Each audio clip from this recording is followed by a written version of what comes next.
बच्चों, कैसे हैं आप? आज हम लाए हैं मौखिकी प्रश्न प्रिज्म के प्रयोग पे। प्रिज्म के प्रयोग में आप क्या करते हैं? न्यूनतम विचलन स्थिति, मतलब न्यूनतम विचलन स्थिति में विचलन कोण ज्ञात करते हैं। तो प्रिज्म किसे कहते हैं?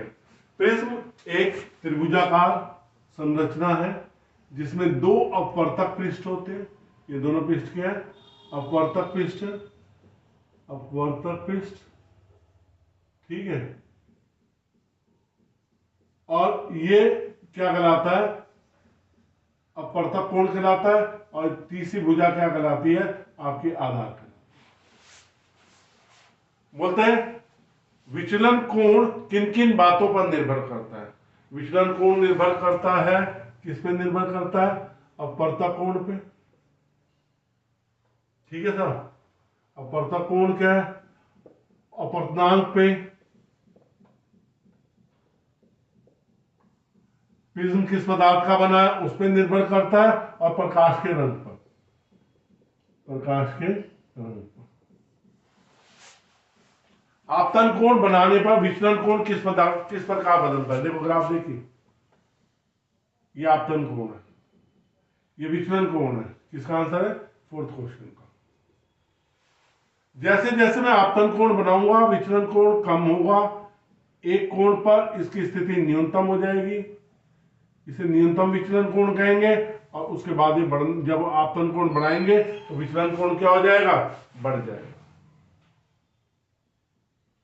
अल्पतम विचलन स्थिति में प्रिज्म के भीतर किरण का क्या मार्ग होता है? देखो, ये आपको डायग्राम बता रहा हूं। यहाँ पे नॉर्मल है, यहाँ प्रकाश की किरण आ रही है। जो न्यूनतम विचलन स्थिति में होगी वो प्रकाश की किरण अगर समबाहु त्रिभुज है तो वो आधार के समांतर होकर क्या हो जाएगी? बाहर चली जाएगी।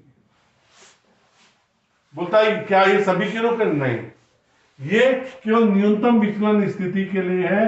किसके लिए है बेटा? ये न्यूनतम विचलन स्थिति की स्थिति में है। तब ये किरण क्या होगी? जो न्यूनतम विचलन स्थिति में किरण है वो आधार के समांतर होगी, परंतु बाकी किरणें अपने अपने मार्ग से अलग अलग जाएंगी। बोलता प्रिज्म में आपतन कोण का मान 30 डिग्री से कम क्यों लेते हैं? कम क्यों नहीं लेते हैं? 30 डिग्री से हमेशा ज्यादा ही क्यों लेते हैं? देखो प्रिज्म में हमारा ये हमारा ये हो गया। अगर आपतन कोण का मान 30 डिग्री से कम होगा, यह अपवर्तित तो होगी, यह अपवर्तित तो होगी, लेकिन क्या होगी? ये इधर इस भुजा में आके पूर्ण आंतरिक परावर्तन चलता रहेगा। प्रकाश की किरण क्या होती रहेगी? बाहर ही नहीं निकलेगी।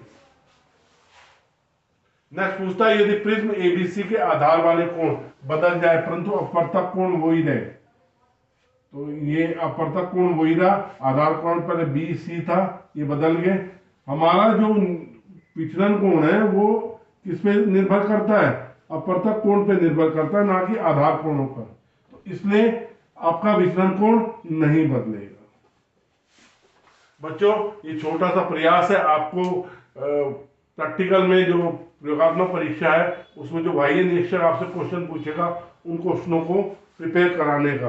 और कुछ कमी रह जाती है तो उस कमी को भी पूरा करने का प्रयास करेंगे। बहुत बहुत धन्यवाद।